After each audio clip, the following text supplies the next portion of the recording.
অতি শীঘ্ৰেই নিয়মীয়াকৰণ কৰক। দ্বিতীয়, ৰাজ্যৰ অন্যান্য চৰকাৰী চিকিৎসা কৰ্মীয়ে লাভ কৰা সম সুবিধা প্ৰদান কৰা।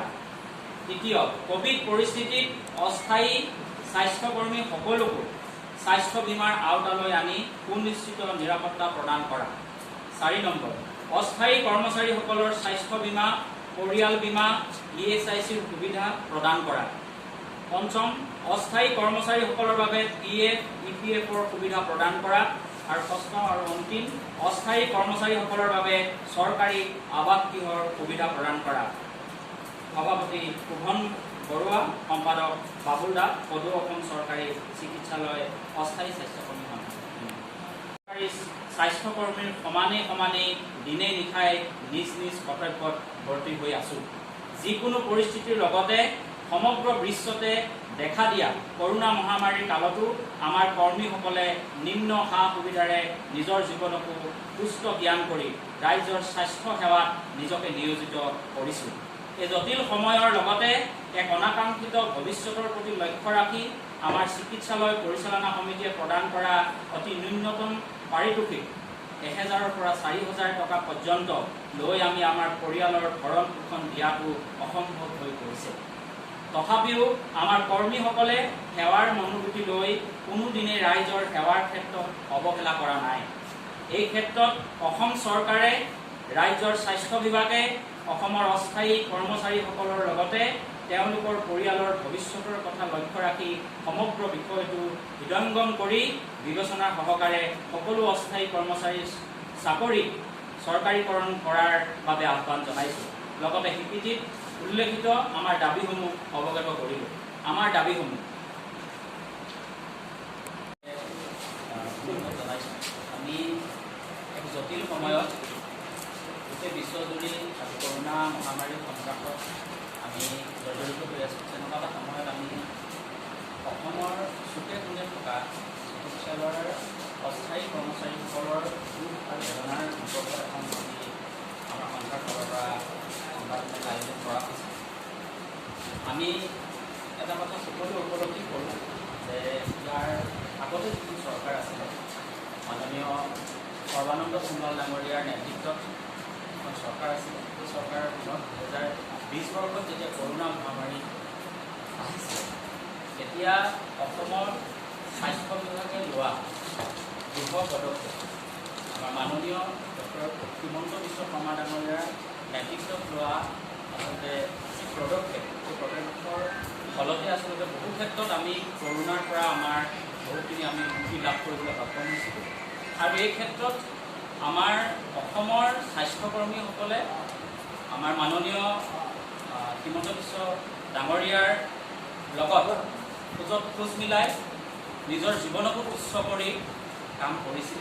আৰু তাৰ পৰিপ্ৰেক্ষিতত ৰাইজৰ আশীৰ্বাদত এইবাৰ বিজেপি যি চৰকাৰ হ'ল, এই বিজেপি চৰকাৰক আমাৰ মাননীয় হিমন্ত বিশ্ব শৰ্মা ডাঙৰীয়াক আচলতে মুখ্যমন্ত্ৰী হিচাপে আমি লাভ কৰোঁ।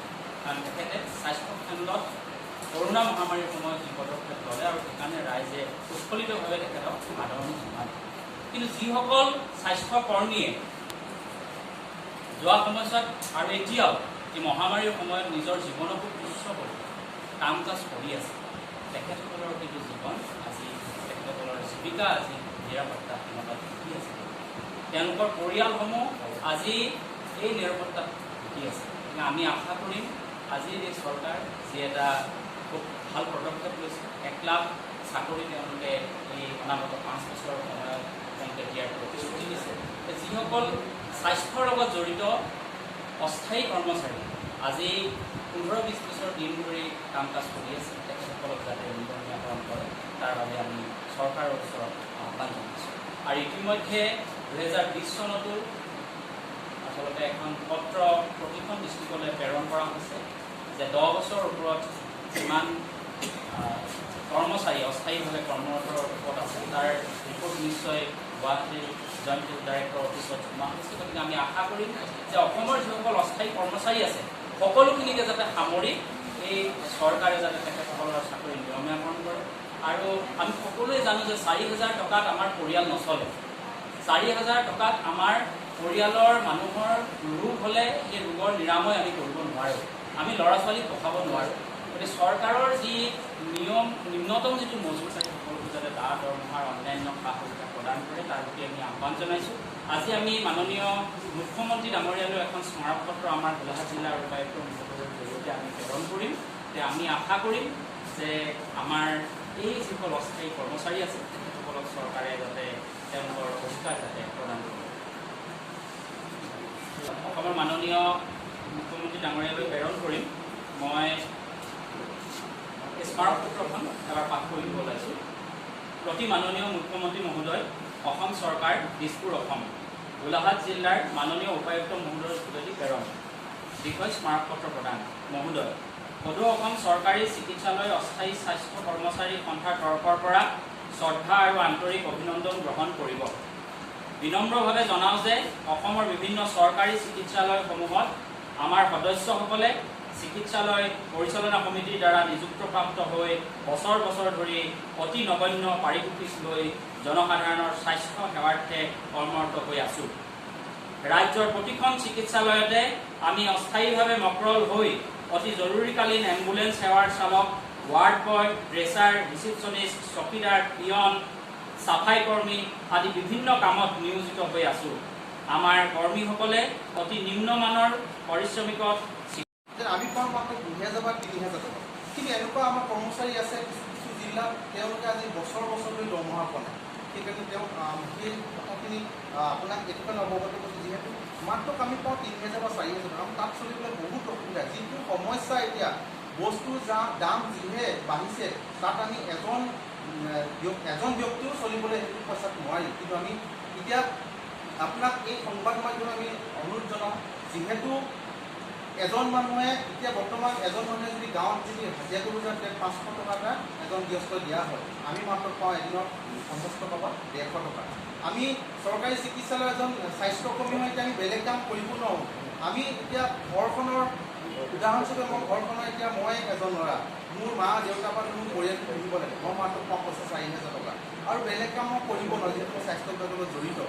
সেই গতিকে আমাৰ বহুত অসুবিধা হয়। মানুহে বিহু, পূজা, ঈদ এইবোৰ আহিলে মানুহে আনন্দ হয়, কিন্তু আমি দুখ কৰোঁ। কিহৰ কাৰণে দুখ কৰোঁ? আমি যিকেইটকা পইচা পাওঁ ঘৰলৈ বজাৰ কৰি পিনে আমাৰ পৰিয়ালৰ কাৰণে আমি কাপোৰ কানি কিনো, আমাক কোনোফালৰ পৰা নজৰে। আমি বহুত কষ্ট জীয়াই আছে, সেইখিনি আপোনাক শব্দৰে আমি প্ৰকাশ কৰিব নোৱাৰোঁ। সেই গতিকে আমি এই সংবাদ মাধ্যমৰ যোগে আপোনাক অনুৰোধ জনাওঁ কোনোবা হাত জুৰি, যে যিসকল অস্থায়ী স্বাস্থ্যকৰ্মী পৰিচালনা সমিতিয়ে নিযুক্তি দিয়া অসমৰ প্ৰতিখন জিলাত প্ৰতিখন চৰকাৰী চিকিৎসালয়ত আছে, তেওঁলোকক আপোনালোকে এই অসমীয়া ভূমিপুত্ৰ হিচাপে অসমীয়া আৰু আপোনালোকৰ মানুহ হিচাপে আপোনালোকে এই চৰকাৰখন আপোনাৰ নেতৃত্বত নিয়ম এখন কৰিবলৈ মই অনুৰোধ জনাই আৰু প্ৰতিখন জিলাৰ যিসকল আমাৰ সমষ্টি বিধায়ক আছে তেওঁলোককো মই অনুৰোধ জনাওঁ যে যিহেতু আপোনালোকেও নিজৰ নিজৰ সমষ্টি অস্থায়ী কৰ্মীসকললৈ চিন্তা চৰ্চা কৰি আপোনালোকে এই বস্তুটো সদনত উত্থাপন কৰি এই চৰকাৰখনৰ নেতৃত্বত হিমন্ত বিশ্ব ডাঙৰীয়াৰ নেতৃত্বত অসমত ইতিহাসত থাকি যোৱাৰ দৰে এই অস্থায়ী স্বাস্থ্য কৰ্মীখন আপোনালোকে সংস্থাপন দিব।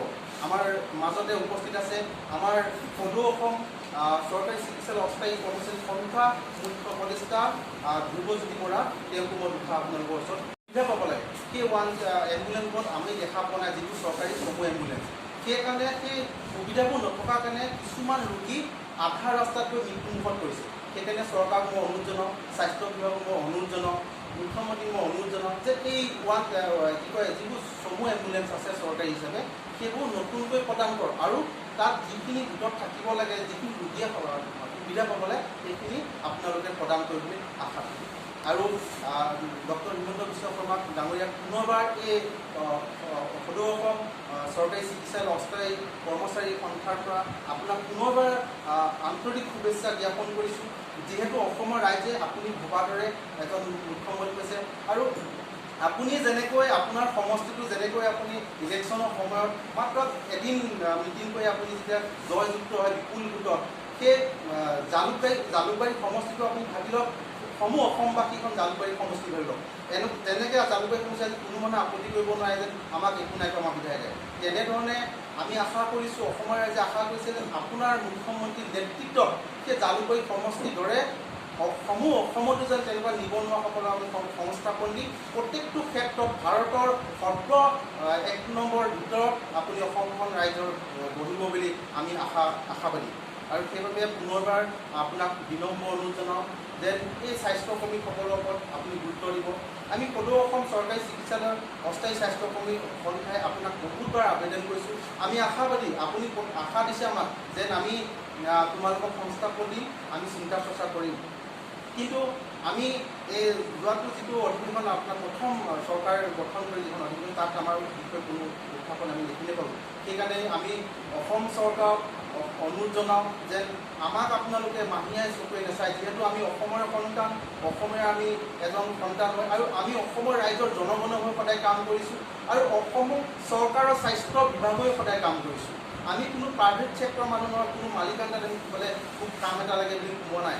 সম্পূৰ্ণ এটা পোষ্ট খালী থাকে আৰু সেই পোষ্টটোৰ ওপৰত সমষ্টি বিধায়ক আৰু এজন চৰকাৰী বিষয়া আৰু লগতে দুজনমান কৰ্মচাৰী লৈ আলোচনা কৰিহে আমাক নিযুক্তি দিয়া হয়। আৰু আমাৰ যিটো পইচা আহে ইউজাৰ ফাণ্ডৰ পৰা আহে, আৰ্টিছ ফাণ্ডৰ পৰা আহে আৰু সেই পে'মেণ্টটো আমাক বেংকৰ একাউণ্ট যোগে আমাক দিয়া হয়।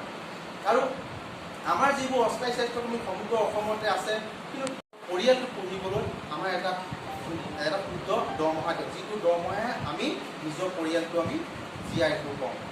আৰু এটা কথা আপোনালোকক জ্ঞাত কৰি থওঁ এই সময়তে যেন হাইকোৰ্টৰ পৰা এটা কপি ওলাইছিলে, যিটো কপি অসম স্বাস্থ্য বিভাগলৈ প্ৰেৰণ কৰিছিলে যে যিসকল কেৰিয়াৰ আছিলে তেওঁলোক নিয়মীকৰণ কৰিব। মই চৰকাৰক সেইকাৰণে অনুৰোধ জনাওঁ, যিহেতু হাইকোৰ্টে যি অৰ্ডাৰ দিছে সেইটোৰ ওপৰত নিৰ্ভৰ কৰি আপুনি গুৰুত্ব সহকাৰে ল'ব।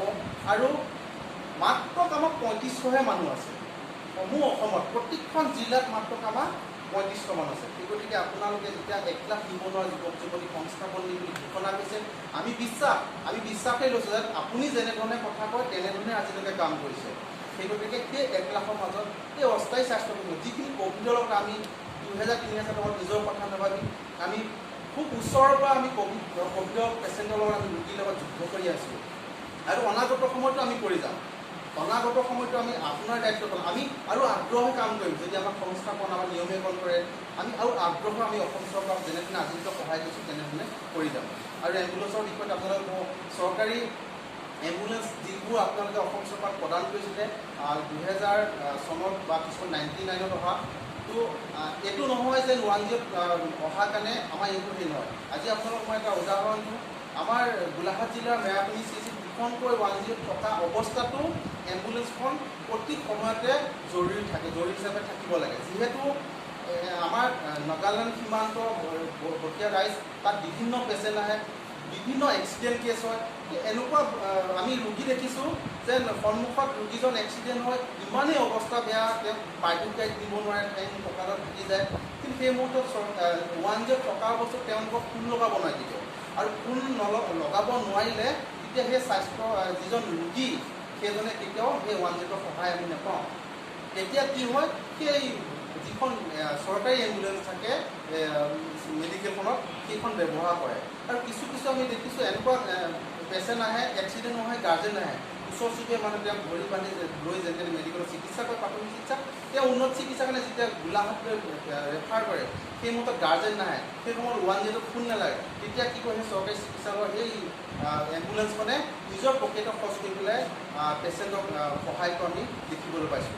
আৰু আমি অসম চৰকাৰক অনুৰোধ জনাওঁ, যিহেতু এই মহামাৰী ক'ভিড ডিউটিত যিধৰণে এজন চৰকাৰী চিকিৎসালয়ে তেওঁলোকে নিজৰ দায়িত্ব পালন কৰে, সেইধৰণে আমাৰ অস্থায়ী স্বাস্থ্যকৰ্মীসকলেও নিজৰ দায়িত্ব পালন কৰি আছে। বৰ্তমান বিভিন্ন জিলাত, অসমৰ বিভিন্ন জিলাত এতিয়া আমাৰ অস্থায়ী স্বাস্থ্যকৰ্মীসকলে ক'ভিডৰ লগত খুব ওচৰৰ পৰা যুদ্ধ কৰিছে। কিন্তু আমি দেখা পাইছোঁ অসম চৰকাৰৰ স্বাস্থ্য বিভাগে যেনেধৰণে চৰকাৰী চিকিৎসালয়ৰ যিবোৰ কৰ্মচাৰী যেনেধৰণে বীমা আঁচনি আগবঢ়াইছে, কিন্তু আমাৰ অস্থায়ী স্বাস্থ্যকৰ্মীসকললৈ বৰ্তমান কোনো তেনেধৰণে আঁচনি ধৰা আমি দেখা নাই। আমি শুনা পাইছোঁ ঢেকীয়াজুলিত এগৰাকী আমাৰ অস্থায়ী কৰ্মচাৰী তেওঁ ক'ভিডত আক্ৰান্ত হৈ মৃত্যুবৰণ হৈছে। তো চৰকাৰী অনুষ্ঠানত কৰি আছোঁ, এখন চৰকাৰী চিকিৎসালয় আমি প্ৰত্যেকজন মানুহে কৰ্মৰত। আমি যি কাম আজিলৈকে কৰি আছোঁ সেই কাম আমি অসম চৰকাৰে সহায় কৰি আছোঁ। লগতে অসমৰ ৰাইজৰ আমি সহায় কৰিছোঁ। মই সেইকাৰণে অনুৰোধ জনাওঁ, চৰকাৰী চিকিৎসালয়খনত আমি যিহেতু আমি অস্থায়ী হিচাপে কৰ্মবদ্ধ কৰি আছোঁ, আমি কেতিয়াও এইটো ভবা নাই যে আমি 3000 বা 4000 পাওঁ, আমি কামটো কম কৰিম। যেনেধৰণে চৰকাৰী চিকিৎসালয়জনে কৰে আমি তেনেধৰণে আজিলৈকে কৰি আহিছোঁ।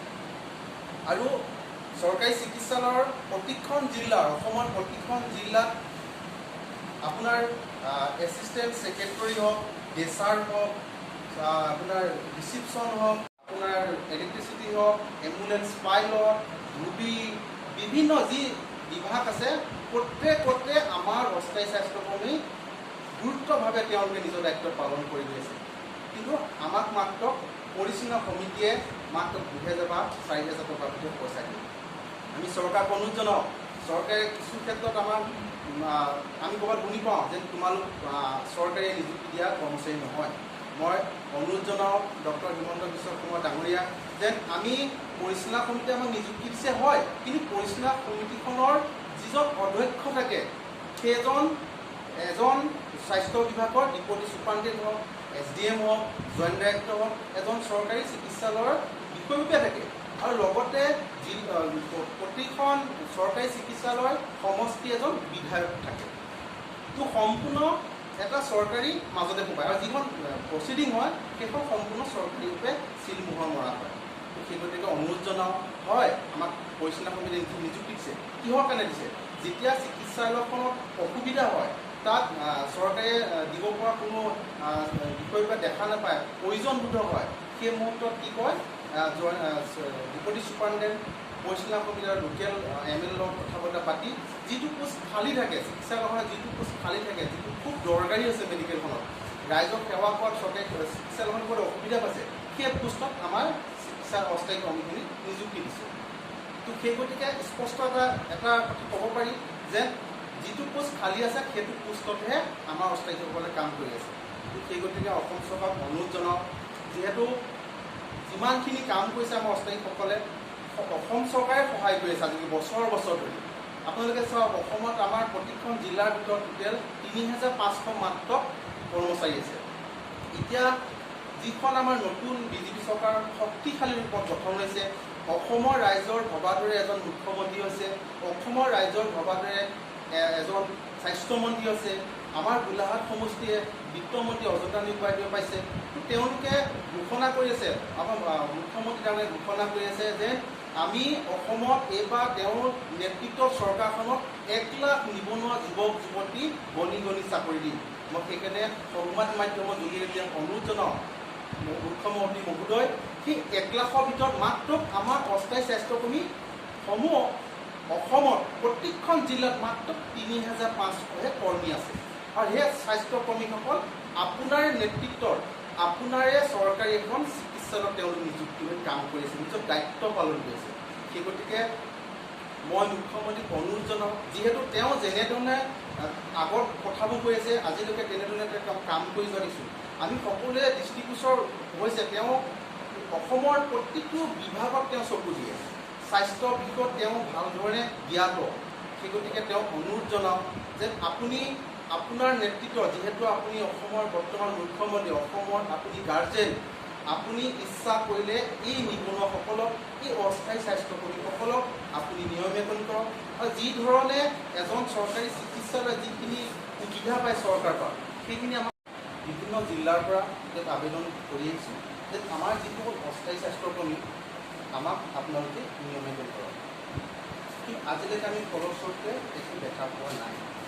সকলোৱে জ্ঞাত, 2020 চনৰ পৰা যি ক'ভিড মহামাৰী সমগ্ৰ পৃথিৱীতে আৱৰি ধৰিছিলে, আৰু বৰ্তমান সমগ্ৰ পৃথিৱীৰ লগতে ভাৰতৰ লগতে অসমতো বৰ্তমান COVID-19 প্ৰভাৱ পৰি আছে। আৰু এই সময়ছোৱাত আমাৰ অস্থায়ী স্বাস্থ্যকৰ্মীসকলে নিজৰ দায়িত্ব, নিজৰ কথা নাভাবি, নিজৰ পৰিয়ালৰ কথা নাভাবি তেওঁলোকে নিজৰ দায়িত্ব পালন কৰি আছে।